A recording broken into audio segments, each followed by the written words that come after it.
210. Hey guys, it's Natasha with Latina 210 Podcast. Thank you to VodPod Media for housing and producing, and to Latina Podcast Network for having me on your network. Guys, if you're listening, go watch, and if you're watching, go listen. Again, I say this every time, but I mean it. You're gonna want to see who I have, so go to YouTube if you're not already, and subscribe and watch and all that. Okay, done with my spiel. So now I would like to welcome my guest. Hello, please introduce yourself. Hi, my name is Jennifer Gaona. I'm Jen. That's it. That's it. That's all I got. My name is Jen. I'm a nurse. I'm a veteran. And I've been through some things that I just want to kind of share and let people know that we're not all alone in the things that we go through. Absolutely. People have different things that turn them this way or that way, and it's all about how we go forward from those things that are happening. Definitely. Yeah, mindset is everything sometimes, and sometimes it's all we have, right? That's it. Yeah. Yeah. Okay, so let's talk about it. Let's dive into your story. Who are you? So my name is Jen. I'm originally from Corpus. I joined the Army when I was 17. I went to Afghanistan 2001 when I was 19, and then again in 2003 when I was 23.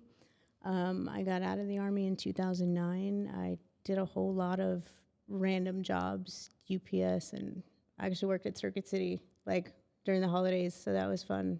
When the old Black Friday, right? Yeah.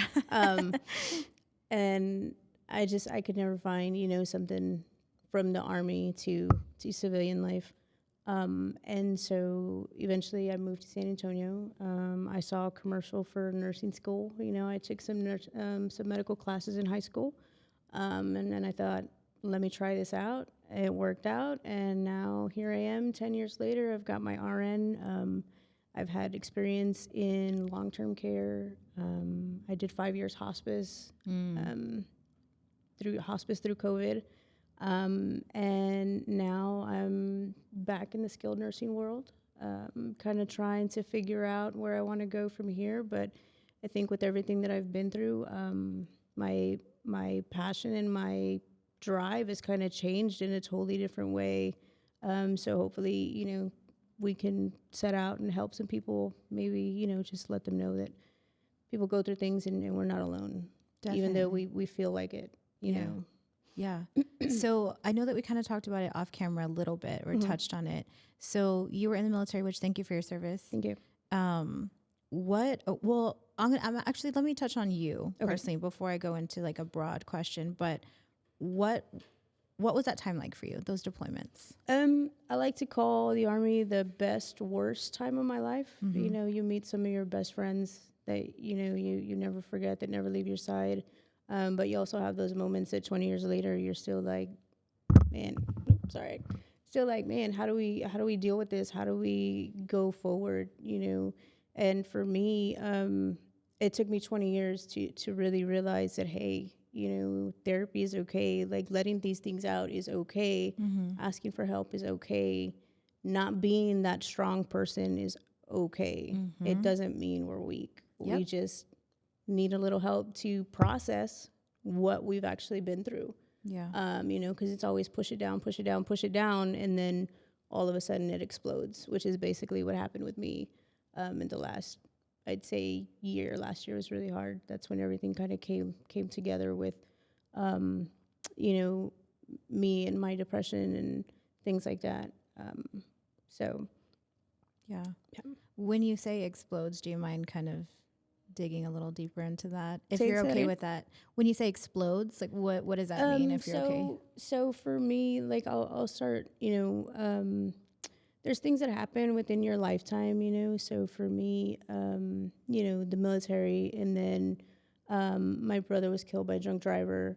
One of my best friends died of cancer, and it just, I got cancer, and it just felt like everything was compounding, and it was really like one thing after another. So you never really have that chance to say, hey, let me deal with my brother's death. It's just like, okay, that happened, like let's move on to the next thing.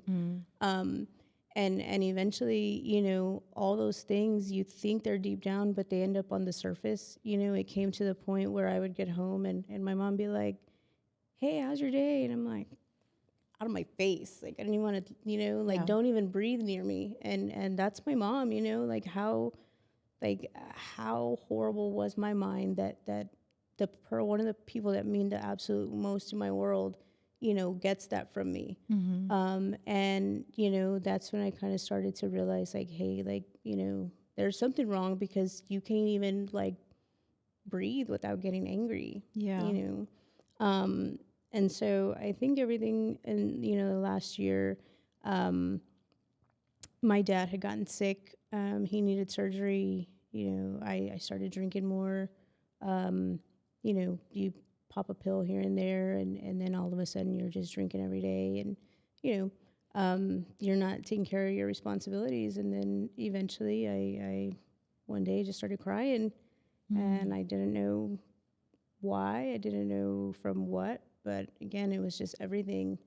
And then that's when I actually ended up hospitalized and such. But yeah, that's basically to that point. Yeah. Yeah.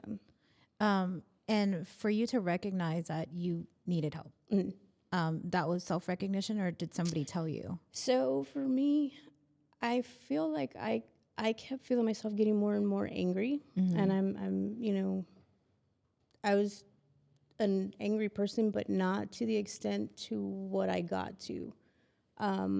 At that point, it was more of, I had gotten into an argument with somebody. I went to the bar, got drunk. We got in an argument, and it was obviously not the type of relationship that I want to have. Like, I'm not somebody that's just going to start screaming and yelling and cursing at you. And at this point, after I argued with this person, after that, like, the week was just really different for me.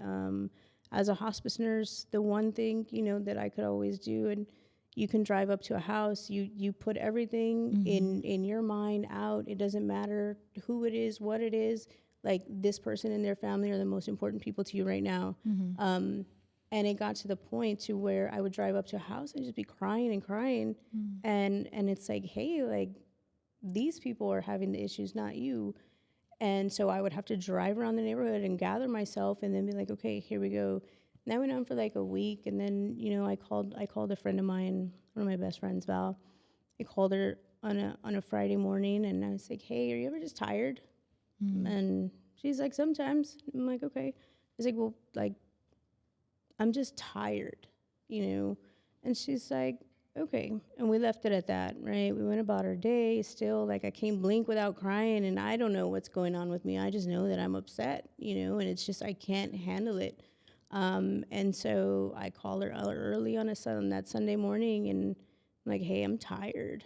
And she's like, okay. She's like, well, let's do this. She's like, she's like, I'm going to feed the kids, and you pack your bag, you get ready, and we're gonna I'm gonna go get you, and then we'll decide, do you want to come hang out with me at the house, or do you want to go to the hospital? I recently found out that the option to go to her house was never there, because she had plan A, B, C, and D. So thankfully, I have that person in my life that recognized, just by me saying I'm tired. She came, she picked me up. I got in the car. I was crying, and reluctantly I asked her to take me to Audie Murphy. I went to Audie Murphy. I went to the ED right away, and we let them know that I was having suicidal ideations with no plan. They took me back right away, and then I stayed in the basement for 5 days. That was interesting. It's the first time I've ever been hospitalized for psych. However, it was needed. Yeah. And I always thought that as a person that, no, I can handle it, I can do it all, but no, like, your mind it's a scary, crazy place to be. So I stayed at the VA 5 days. They discharged me, and then I found Mission Resiliency at Laurel Ridge, and the hospital saved my life. So that's here in San Antonio. I stayed there for 48 days. I stayed on the substance use unit. Okay. And again, 48 days, and now I'm 15. Actually, today I'm 15 months sober. So, Yay, yeah. congrats. Thank you. That's huge. Yeah. Thank you. That's a huge accomplishment. Thank you. I'm very proud of you. Thank you. I don't really know you, but I'm very proud of you. Thank you. And also proud of you for being open and vulnerable to tell this part of your story. I appreciate that. But also the fact that you were able to recognize, hey, something's going on. And for your friend too, shout out to your friend. Oh, yeah. That's a great friend. She saved my life. Yes, you don't need people in your life that are like, yeah, let's go drink about it. Those are negative coping mechanisms, right? Which I know that you know. And so in order for you to get that help. Now, I'm going to get a little deeper into that. Do you feel like you, and not to, shit on them for lack of better words, do you feel like you received the care that you needed at Audie Murphy? In those 5 days, once I was admitted, yes. Okay.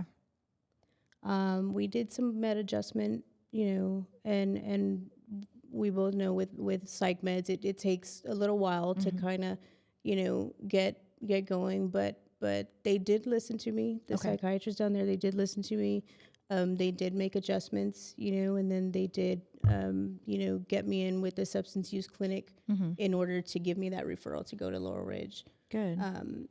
So outpatient psych, not so great with the VA, but yeah. Do you mind kind of touching on that? Because I'm friends with a lot of veterans, and it's a resounding issue of, I need help. I can't get help. When they say, I was with a veteran last night and he called and said, look, I'm having issues. I need to see a psychiatrist sooner rather than later. And they said, yeah, cool. We'll set him up for February. Yeah. It's December, y'all. And so he was like, well, shit, thank God I don't want to kill myself. And I know that sounds, like a lot to people that are watching or listening, but it's true. You'll be dead by then. Exactly. Yeah. And that's why so many veterans honestly kill themselves. That's, 22 a day. Exactly. Yeah. And that shouldn't be happening. Where do you feel the gap is in healthcare or mental health care within veterans? It's like we said earlier, oversaturated, right? But at the same time, I feel that there's so many of us that they just don't know what to do with us. That it's almost like an assembly line of, hey, this person needs to see psych. Let's get them in here for their 30 minutes. Let's see what meds we can adjust, and then let's get them on their way. But it's like, well, where are the other programs? Like, the mission resiliency programs, the substance use programs for outpatient. Nobody at the VA ever mentioned, AA to me before. Maybe if they give me a little pamphlet and was like, hey, this might help, I would have gotten pissed off and been like, I'm not an alcoholic. What's wrong with you? Right. But I would have been able to know that there are resources instead of just me coming. I talk to the psychiatrist, you tell me you can't help me, and then I get upset, and then you put me in another room with another psychiatrist because now I'm pissed off and I'm upset, and you're wondering why I'm upset. Right. And I'm like, well, I wasn't upset when I walked in here, but the fact that you're sitting here and you're like, well, we can't do this, we can't do that, we don't have these programs. If it wasn't for mission resiliency, I probably wouldn't be here, which is scary to say, but I think the gap is the information piece. Okay. In knowing what programs are available to veterans, knowing what's out there, because you hear PTSD, anxiety, depression. Okay, how do I fix this? Right. A Xanax? No. Do I go out and drink?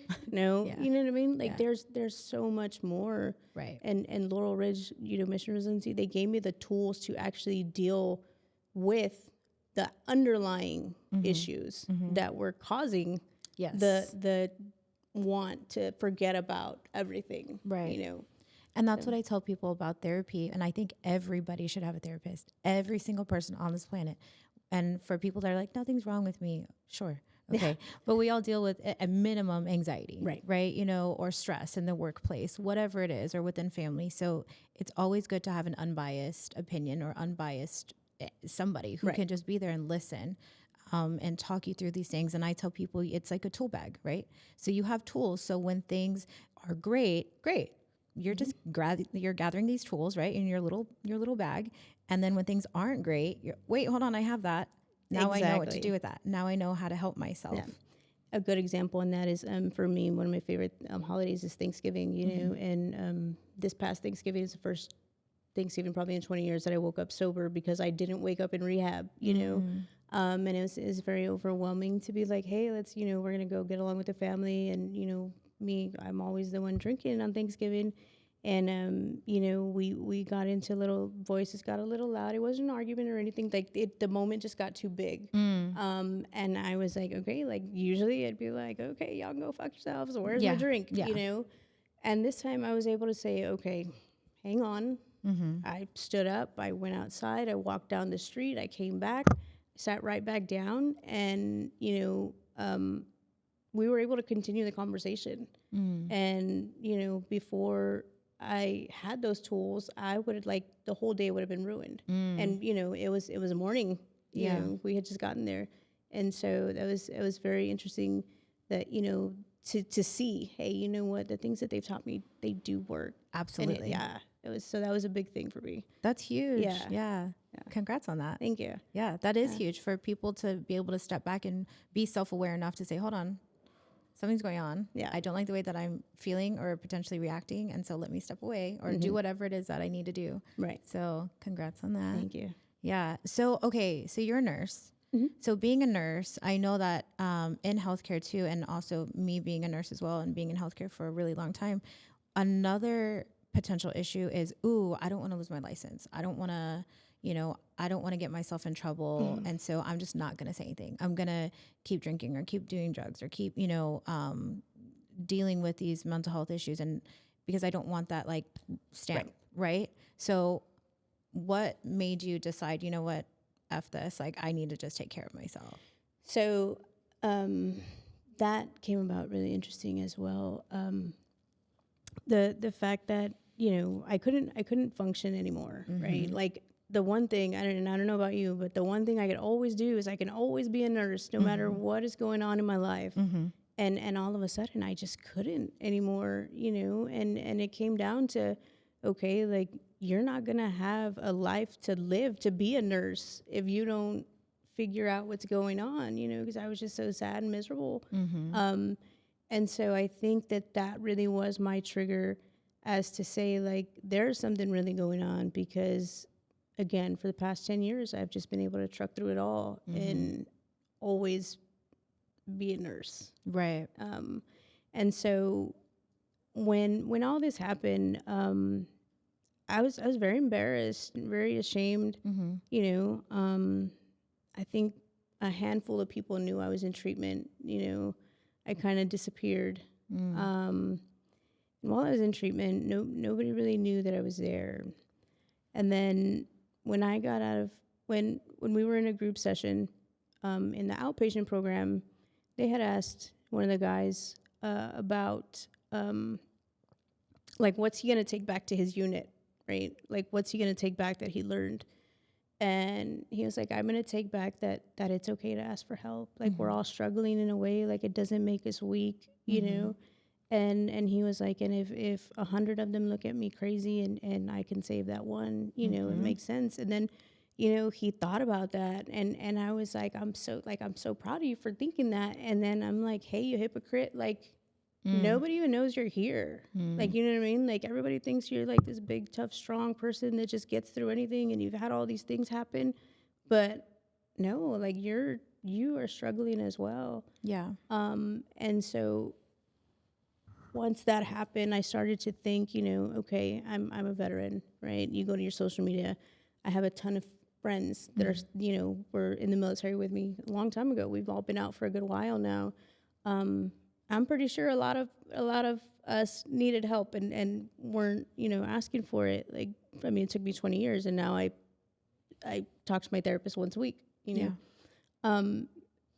But going back to that situation, I thought, you know, I have these veterans on my page. I have nurses that went through COVID, you know.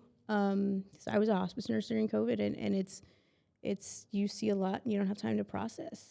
You know, it was just like over and over and over. And so I kind of looked at myself and thought, you are sitting here and everybody thinks that you're just so, you know, everything's fine, but you have all of these things going on.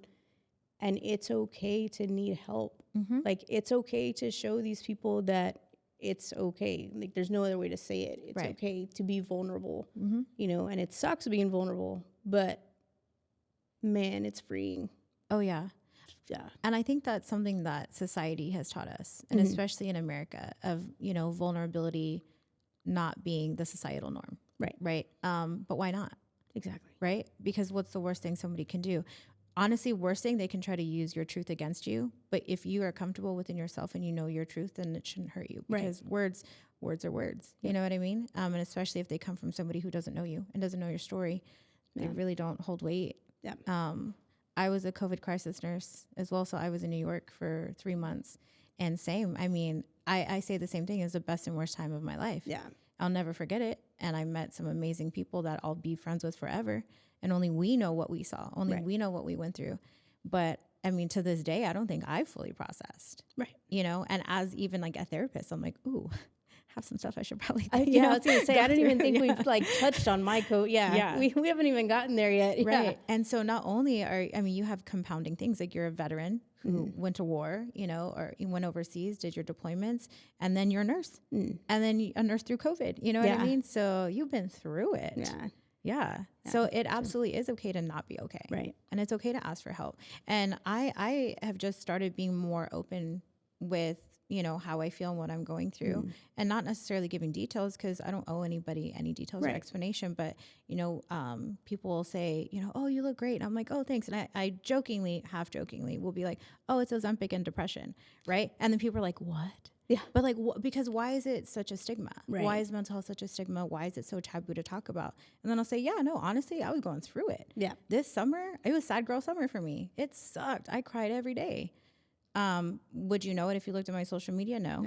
But do people want to see us crying and, you know, talking about that? Yes and no. Now I am honest, and I will get on my social media and say, hey, like, I'm checking in with you guys, because I'm I'm going through it. Right. You know, and I feel like that's important too, for us to also check in on, you know, if you have a social media presence, but not just that, your veteran friends, your nurse friends, you know, like, hey, I'm a safe space. You can talk about it, and I'm not going to judge you. You know, I'm here to listen.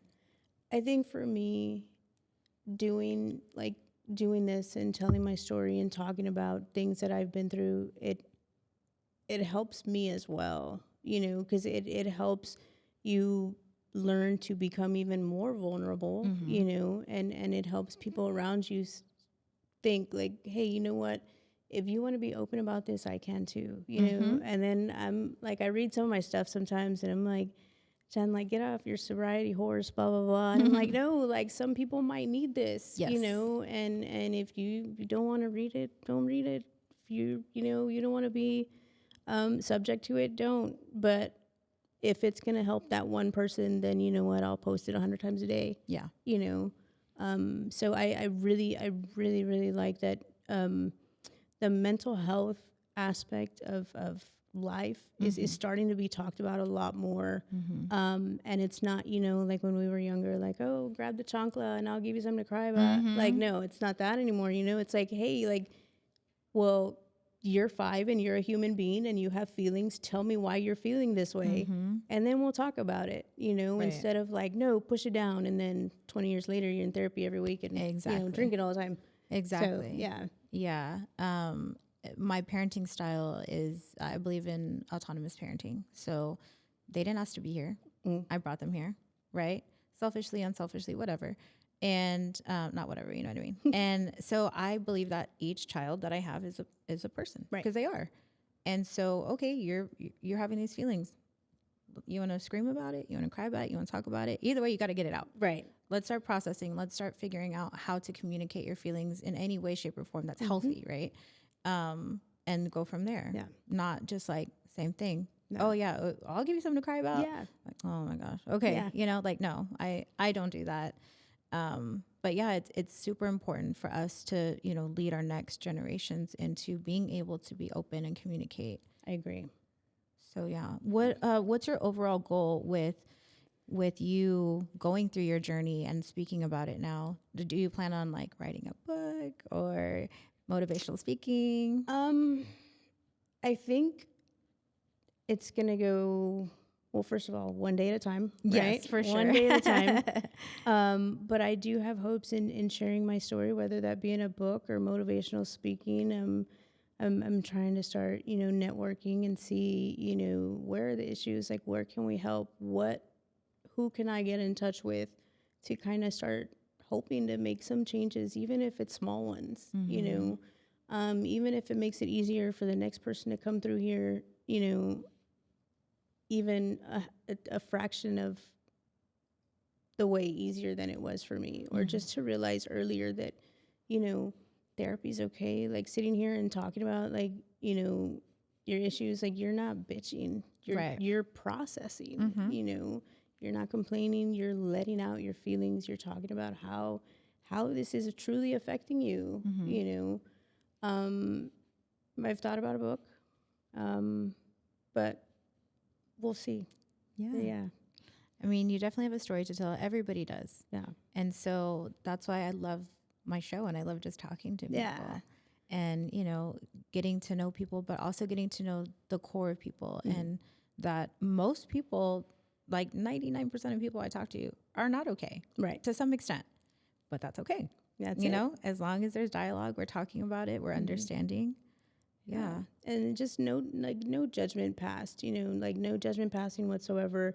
Like I go back to those posts, like the safe space, you know, I will be that safe space for somebody, because somebody was that safe space for me. And I think, that whole pay it forward, if we can do that with mental health aspects, man, we could probably learn so much. We really can. Yeah. Yeah. And so the place that saved your life, do you go there anymore? Are you still there? So I do. I actually, so Mission Resiliency at Laurel Ridge, I go back and speak at times to the different units that are there. There's military trauma, combat trauma, substance use, and civilian trauma. So I go and I kind of tell my story to each of the units. I feel like I could have been in any one of those units truly with everything that I had been through. But, we finally got my sobriety under control and, they've given me the tools. I like to call it my Laurel Ridge tool belt.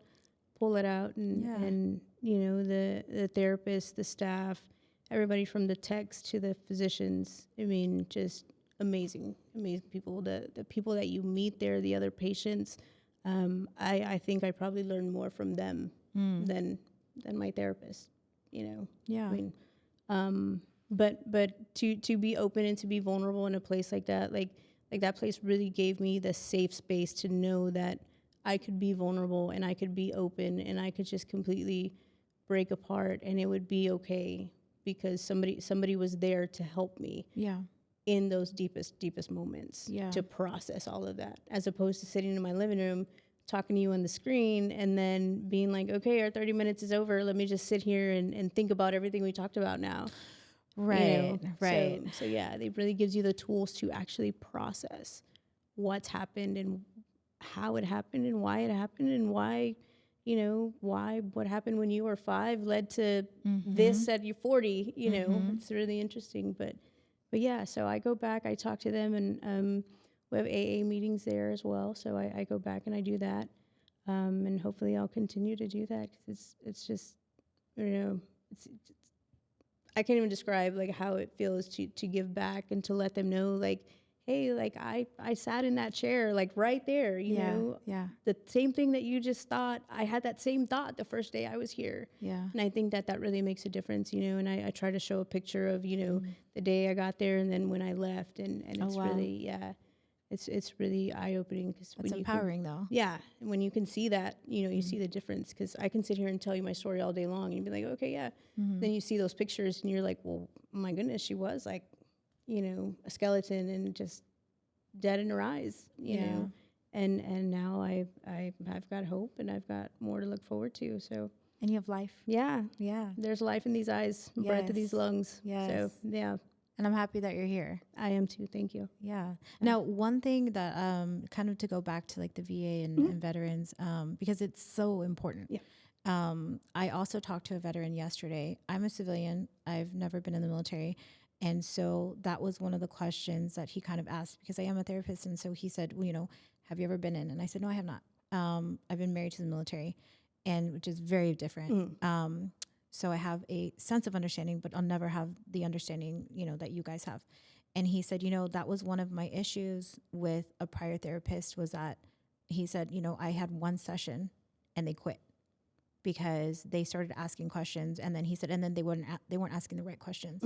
But he said, it's hard for veterans to speak about things that they've been through to somebody who's never been in. Right.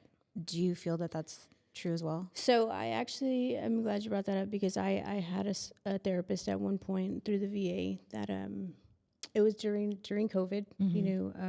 We were doing, seeing these patients over and over and over, and I got in my session and I was just crying right away, right? And it wasn't even anything to do with COVID as to why I was feeling that way. It was something in my relationship at the time.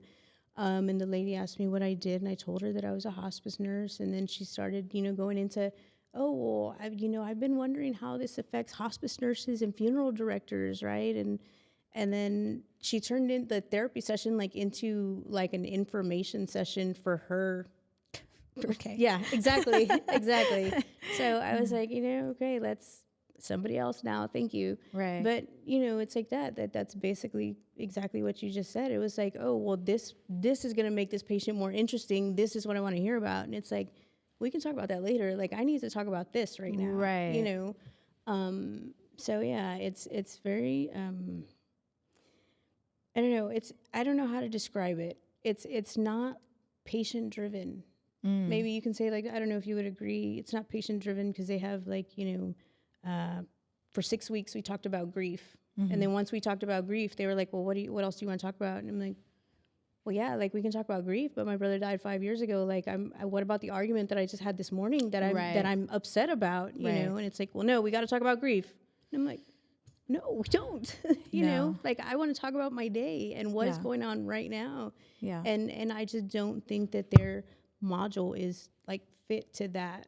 I guess you could say maybe. I don't know. Well, but every patient is different. Right. And so it shouldn't be a cookie cutter, this is what we're doing. Right. It's, how can I help you right now? What's going on right now? No. How was your week? How was your day? Right. Right. And because these are things that, okay, just like you said, you needed to process, the death of your brother. And I'm sorry for that. My condolences. Thank you. But yeah, you're right. Right now, what's happening right now that, you woke up and was like, that was a crappy night or whatever. And I want to process this right now.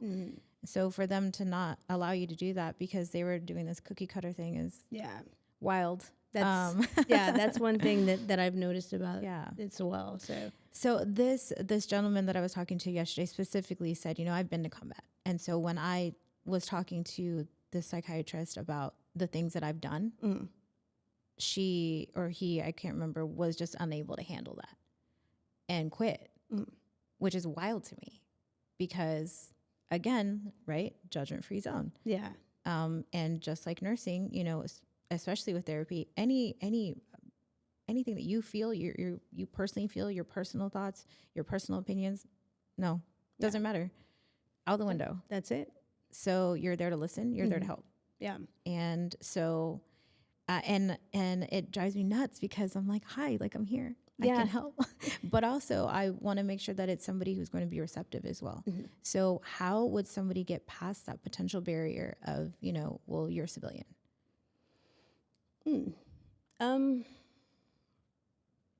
I think it's just all in the way you approach, because you can still have an understanding of what I've been through, maybe not exactly, but you can empathize and say, hey, you know what? That's really shitty. I'm sorry that in your lifetime you joined the Army and this is what we sent you off to do. Thank you for it. Right. But let's get you through it now. It's the past. It happened, and that's something else that I did see at Mission Resiliency is these guys come in with stories that they are ashamed. Things can be shameful, and it takes them a little bit to start talking, but by the end, man, this one guy, he was able to write letters, and you know, just the look on his face to be able to say, like, when I got here, I couldn't do this, and now I can do it. Like, it's huge, Yeah. you know.